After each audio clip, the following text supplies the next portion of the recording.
How to use Google's AI or Bard AI.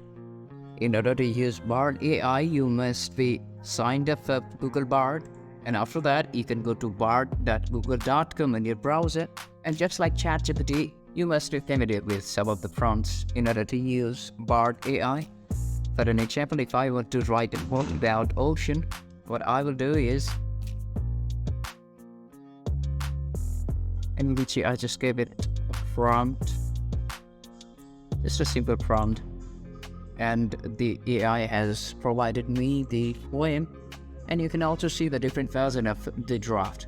And in order to see the other versions of the poem, you can simply click on view other drafts, and here you can see it has provided me 3 different drafts for my poem.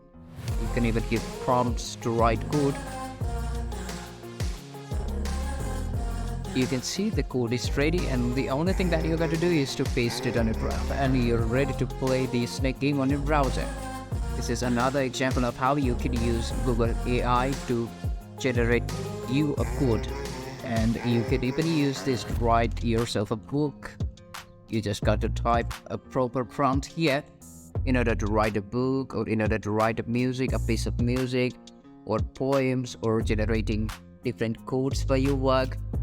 So basically, this is how you can use Bard AI. And if you find this tutorial helpful, to subscribe, and don't forget to leave us a like and comment.